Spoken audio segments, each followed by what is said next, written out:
دنیا میں زنا کب شروع ہوا تھا؟ حضرت حابیل کو قتل کرنے کے بعد قابیل اپنی سگی بہن اکلیمہ کو لے کر ایک پہاڑی پر چلا گیا۔ قابیل پہلے سے ہی اپنی بہن اکلیمہ کو چاہتا تھا، اس لیے جب رات ہوئی تو شیطان نے قابیل کو ورغلایا کہ اپنی بہن سے زنا کر لو۔ چنانچہ قابیل اپنی سوئی بہن کے ساتھ لیٹ گیا اور پھر بسم اللہ الرحمن الرحیم۔ حابیل اور قابیل حضرت آدم علیہ السلام اور حضرت حوا علیہ السلام کے حقیقی بیٹے تھے، لیکن خدا کی قدرت کے دونوں بھائیوں کے مزاج، عادات و اطوار میں زمین و آسمان کا فرق تھا۔ بڑا بھائی قابیل مزاجاً غصے کا تیز، بد زبان اور فطرتاً برائی کی جانب راغب تھا۔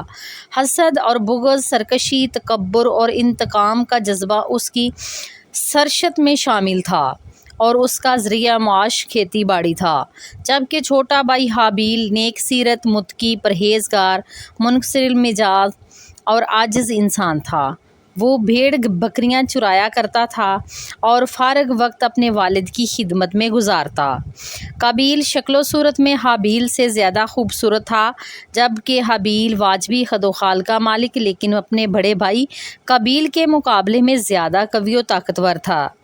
ویسے تو والدین کو اپنے تمام بچے بہت پیارے ہوتے ہیں اور وہ سب سے ہی محبت کرتے ہیں، لیکن حابیل کے مکارم اخلاق، نیک سیرت، فرما برداری اور دیگر خصوصیات کی بنا پر حضرت آدم علیہ السلام چھوٹے بیٹوں کو زیادہ پسند فرمایا کرتے اور اسے اپنے جانشین مقرر کرنا چاہتے تھے، جبکہ قابیل کی عادت بد کی وجہ سے اس کے متعلق متفکر رہتے اور اس کی اصلاح کی کوشش میں رہتے تھے۔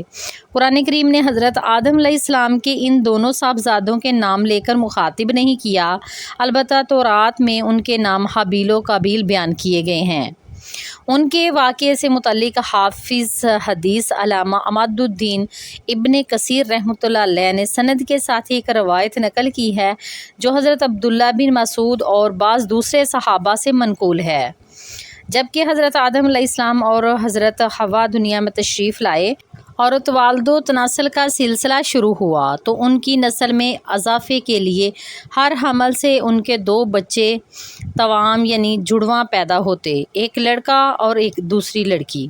بہن بھائی ہونے کی وجہ سے ان کا آپس میں نکاح حرام تھا، چنانچہ اللہ تعالیٰ نے اس وقت کی ضرورت کے لحاظ سے شریعت آدم علیہ السلام میں یہ خصوصی حکم جاری فرما دیا تھا کہ حضرت حوا سے توام پیدا ہونے والے لڑکے اور لڑکی کا عقد دوسرے وقت میں پیدا ہونے والے تمام بچوں سے کر دینا جائز ہے۔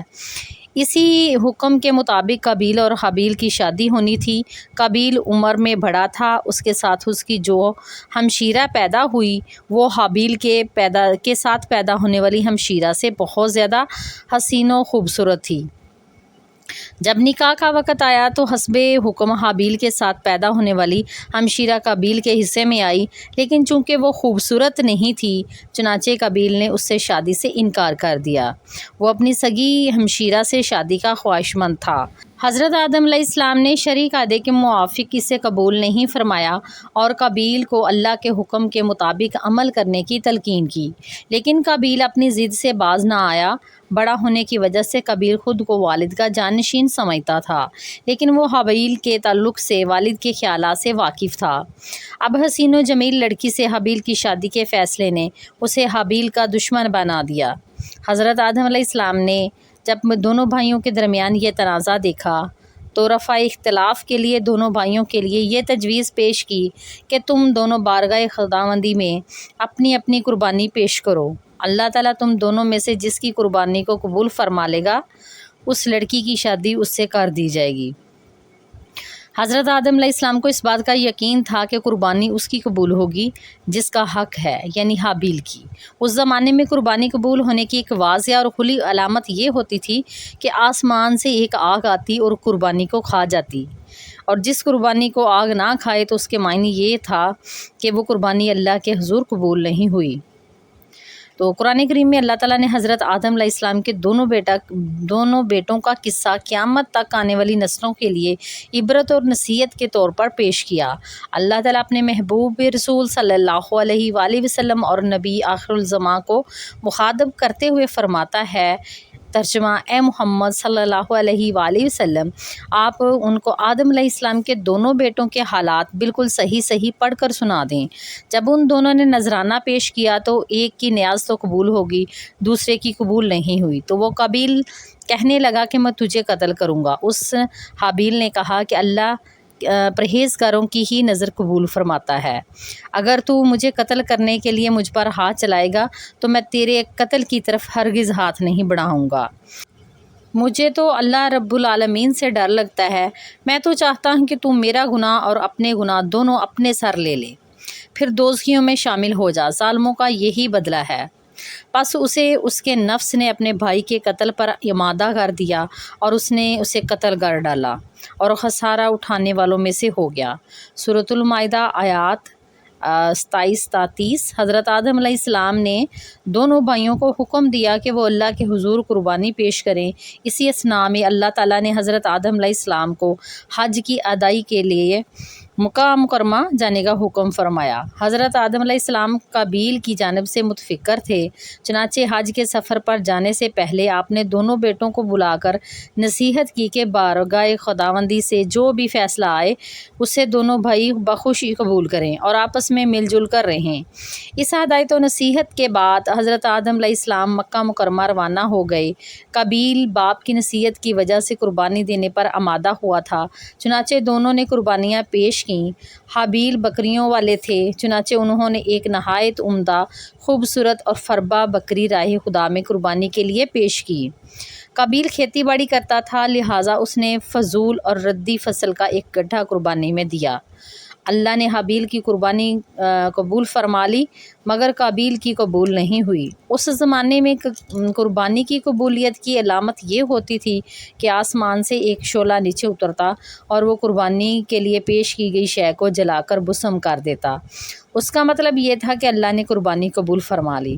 یہ دیکھ کر قابیل غضبناک ہو گیا اور حسد کی آگ میں جل کر بولا، میں تجھے مار ڈالوں گا۔ حابیل نے کہا، بھائی جان، اس میں میرا کیا قصور ہے؟ یہ تو اللہ تعالیٰ کا قاعدہ ہے کہ وہ صرف اپنے متقی بندوں کی قربانی قبول فرماتا ہے۔ اگر آپ مجھے قتل کرنے کے لیے اپنا ہاتھ چلائیں گے تب میں بھی آپ کو جو قتل کرنے کے لیے اپنا ہاتھ نہیں چلاؤں گا، کیونکہ مجھے تمام جہانوں کے پروردگار اللہ تعالیٰ کا خوف ہے۔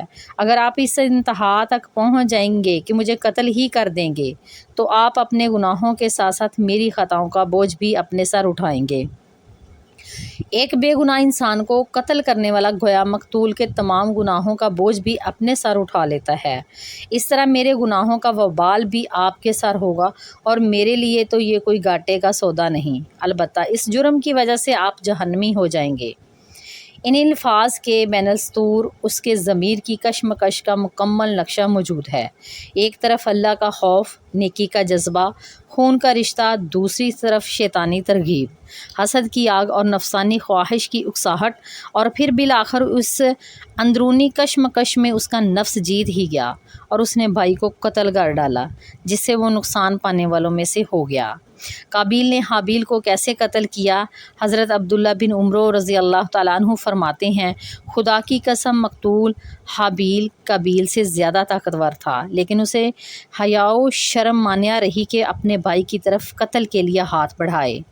علامہ ابن کثیر رحمۃ اللہ علیہ قتل کے حوالے سے مختلف اقوال تحریر فرماتے ہیں کہ شاید قابیل کے پاس لوہے کی راڈ ہو جس سے حابیل کو مارا اور قتل کر دیا، اور ایک قول یہ بھی ہے کہ قابیل نے پتھر کی چٹان سے حابیل کے سر پر مار کر اس کو ہلاک کیا، جبکہ حابیل سو رہا تھا تو قابیل نے بھائی کا سر کچلا۔ ایک قول یہ بھی ہے کہ قابیل نے حابیل کا گلا گھونٹا اور اس طرح کاٹا جیسے درندے کرتے ہیں، جس سے وہ جاں بحق ہو گیا۔ تو قصص الانبیاء ابن کثیر رحمۃ اللہ علیہ صفحہ نمبر 67 میں ہے۔ حضرت علامہ شبیر احمد عثمانی تفسیر عثمانی میں تحریر فرماتے ہیں، اگر کوئی ناحق کسی کو مارنے لگے تو اسے اجازت ہے کہ اپنے دفاع میں ظالم کو مار ڈالے، لیکن اگر صبر کرے تو شہادت کا درجہ ہے۔ حابیل نے اپنے بھائی قابیل سے کہا کہ بھائی، میں آپ سے ڈر کر نہیں بلکہ اللہ تعالیٰ کے خوف سے یہ چاہتا ہوں کہ اپنے بھائی کے خون میں اپنے ہاتھ نہ رنگوں۔ قرآن کریم میں مذکورہ شادی کا کوئی تذکرہ ہے، نہ حضرت آدم علیہ السلام کے صاحبزادوں حابیل اور قابیل کے نام موجود ہیں، بلکہ ناموں کے بجائے آدم علیہ السلام کے دو بیٹوں کا ذکر کہہ کر ذکر کیا گیا ہے۔ اس قربانی کا ذکر فرما کر اللہ تعالیٰ نے نعش کی تدفین کے لیے جو ہے نا اس کے بارے میں یوں فرمایا کہ ترجمہ: اب اللہ نے ایک کوا بھیجا جو زمین کا ریدنے لگا تاکہ اسے دکھائے کہ اپنے بھائی کی لاش کو کس طرح چھپائے۔ کہنے لگا، ہائے افسوس کہ میں اس کوے کی مانند بھی نہیں ہو سکا کہ اپنے بھائی کی لاش چھپا دیتا، سو وہ پشیمان ہونے والوں میں سے ہو گیا۔ سورۃ المائدہ آیت نمبر 31۔ قابیل نے اپنے بھائی کو قتل تو کر دیا، لیکن اب وہ نہایت پریشان تھا کہ اس نعش کا کیا کرے۔ یہ زمین پر کسی انسان کا پہلا قتل تھا۔ بعض مفسرین نے ذکر کیا کہ جب قابیل اپنے بھائی کو قتل کر چکا تو اس کی نعش 1 سال تک اپنی پشت پر لادے پھرتا رہا۔ اہل کتاب سے منقول ہے کہ دمشق کے شمال میں ایک پہاڑ جبل قاسون ہے جو میں وہ غار موجود ہے جس میں قابیل نے پتھر مار کر حابیل کو قتل کیا تھا۔ یہ غار آج بھی خونی غار کے نام سے پکارا جاتا ہے۔ اس بات کی صحت کا علم اللہ تعالیٰ کو ہی ہے۔ بعض مفسرین نے لکھا ہے کہ اللہ تعالیٰ نے 2 کووں کو بھیجا تھا۔ اسماعیل بن عبد الرحمن بن ابی کریمہ مفسر قرآن ہیں اور صدی کے نام سے شہرت رکھتے ہیں، اور وہ اپنی سند کے ساتھ روایت کرتے ہیں کہ وہ کوے دونوں بھائی تھے، پھر دونوں لڑنے لگے حتیٰ کہ ایک نے دوسرے کو ہلاک کر دیا۔ پھر وہ قتل کے بعد زمین کی طرف جھکا اور اسے کھودنے لگا، پھر گڑھے میں کوے کو ڈالا اور اسے دفن کر کے چھپا دیا۔ جب قابیل نے یہ سب دیکھا تو پکار اٹھا، ہائے افسوس، میں اس کوے کی طرح ہونے سے بھی عاجز ہو گیا کہ اپنے بھائی کی لاش کو چھپا لوں۔ پھر قابیل نے کوے کی پیروی کرتے ہوئے بھائی کو دفن کر دیا اور چھپا دیا۔ اہل سیر لکھتے ہیں کہ حضرت آدم علیہ السلام کو اپنے فرزند حابیل کے قتل کا سخت رنج و غم تھا، کیونکہ وہ ان کا جان نشین تھا۔ حضرت آدم علیہ السلام اس کی یاد میں 40 سال تک روتے رہے، یہاں تک کہ اللہ نے انہیں حابیل کے بدلے ایک نہایت نیک سعادت مند فرزند عطا فرمایا۔ حضرت آدم اور حضرت حوا علیہ السلام نے ان کا نام شیش رکھا، جس کے معنی ہے اللہ کا عطیہ۔ حضرت شیش کو اللہ تعالیٰ نے نبوت سے سرفراز فرمایا۔ حابیل کی نعش دفنانے کے بعد قابیل کو والد کے غصے کا خوف تھا، چنانچہ شیطان کے مشورے پر وہ یمن فرار ہو گیا۔ یہاں اس نے سکونت اختیار کر لی اور والد کے دین حق کو چھوڑ کر پہلے آتش پرستی بعد ازاں بت پرستی شروع کر دی۔ دنیا میں قتل و غارت اور حسد، فساد اور آتش پرستی و بت پرستی کی بنیاد قابیل نے ہی رکھی۔ حضرت عبداللہ بن مسعود رضی اللہ تعالیٰ عنہ سے روایت ہے کہ رسول اللہ صلی اللہ علیہ وآلہ وسلم نے فرمایا، جب بھی کوئی انسان ظلم سے قتل کیا جاتا ہے تو حضرت آدم علیہ السلام کے سب سے پہلے بیٹے قابیل کے نامہ اعمال میں بھی اس قتل کا گناہ لکھا جاتا ہے، کیونکہ قتل ناحق کا پہلا موجد وہی ہے۔ حضرت عبداللہ بن مسعود رضی اللہ تعالیٰ عنہ مزید بیان فرماتے ہیں کہ نبی کریم صلی اللہ علیہ وآلہ وسلم نے فرمایا، قیامت کے دن سب سے پہلے لوگوں میں خون کا فیصلہ کیا جائے گا۔ ترمذی شریف سے ہے۔ حابیل اور قابیل کے اس قصے میں اللہ تعالیٰ آگے مزید فرماتا ہے کہ اسی وجہ سے ہم نے بنی اسرائیل پر یہ لکھ دیا کہ جو شخص کسی کو بغیر اس کے کہ وہ کسی کا قتل ہو یا زمین میں فساد مچانے والا ہو قتل کر ڈالے تو گویا اس نے تمام انسانوں کو قتل کر دیا، اور جو شخص کسی کی ایک کی جان بچا لے اس نے گویا تمام لوگوں کو زندہ کر دیا۔ سورۃ المائدہ آیت نمبر 32۔ اس سے اندازہ لگایا جا سکتا ہے کہ اللہ کے یہاں انسانی خون کی کتنی اہمیت اور تکریم ہے، اور یہ اصول صرف بنی اسرائیل ہی کے لیے نہیں بلکہ اسلامی تعلیمات کے مطابق ہمیشہ کے لیے ہے۔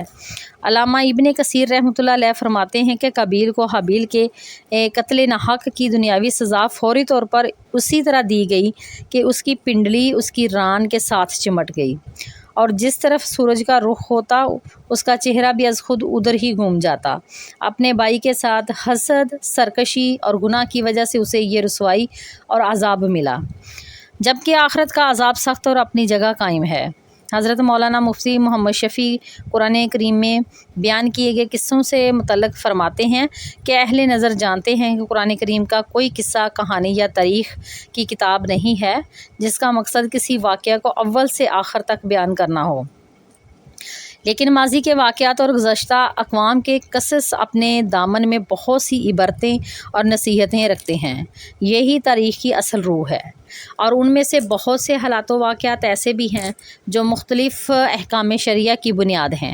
انہی فوائد کے پیش نظر قرآن کریم کا اسلوب ہر جگہ یہ ہے کہ موقع بہ موقع کوئی واقعہ بیان کرتا ہے، اور اکثر پورا واقعہ بھی ایک جگہ بیان نہیں کرتا، بلکہ اس کے جتنے حصے ہیں اس جگہ کا کوئی مقصد تعلق ہو تو اس کا وہی ٹکڑا وہاں بیان کر دیا جاتا ہے۔ حضرت آدم علیہ السلام کے 2 بیٹوں کا قصہ بھی اسی اسلوب پر نقل کیا جا رہا ہے۔ اس میں موجودہ اور آنے والی نسلوں کے لیے بہت سی عبرتیں اور مواعظ ہیں۔ اس ضمن میں بہت سے احکام شرعیہ کی طرف اشارہ کیا گیا ہے۔ قصص الانبیاء صفحہ نمبر 78۔ علامہ ابن کثیر الوسی اور قرطبی نے تفاسیر میں لکھا ہے کہ حضرت حوا علیہ السلام کو ہر حمل سے جڑواں بچے پیدا ہوتے تھے، ایک بیٹا اور ایک بیٹی، یہ دونوں سگے بہن بھائی ہوتے تھے، جبکہ پہلے حمل سے پیدا ہونے والا بیٹا دوسرے حمل سے پیدا ہونے والی بیٹی سے شادی کر سکتا تھا۔ حضرت آدم علیہ السلام کی سلبی اولاد کے درمیان ایک بطن کا دوسرے بطن سے نکاح جائز تھا۔ جب حضرت آدم اور حوا دنیا میں آئے تو توالد و تناسل کا سلسلہ شروع ہوا، تو ہر ایک حمل سے ان کے 2 بچے پیدا ہوئے، ایک لڑکا اور دوسری لڑکی۔ اس وقت حضرت آدم علیہ السلام کی اولاد میں سوائے بہن بھائیوں کے کوئی اور نہ تھا، اور بھائی بہن کا آپس میں نکاح نہیں ہو سکتا تھا۔ اللہ تعالیٰ نے اس وقت کی ضرورت کے لحاظ سے شریعت آدم علیہ السلام میں یہ خصوصی حکم جاری فرمایا تھا کہ ایک حمل سے جو لڑکا اور لڑکی پیدا ہو وہ آپس میں حقیقی بہن بھائی سمجھے جائیں گے، اور ان کے درمیان نکاح حرام ہوگا۔ لیکن دوسرے حمل سے پیدا ہونے والے لڑکے کے لیے پہلے حمل سے پیدا ہونے والی لڑکی حقیقی بہن کے حکم میں نہیں ہوگی، بلکہ ان کے درمیان رشتہ جائز ہوگا۔ حضرت آدم علیہ السلام کی شریعت میں ضرورت و توالد و تناسل کی وجہ سے یہ جائز تھا، اس کے علاوہ اور کوئی شکل نہ تھی۔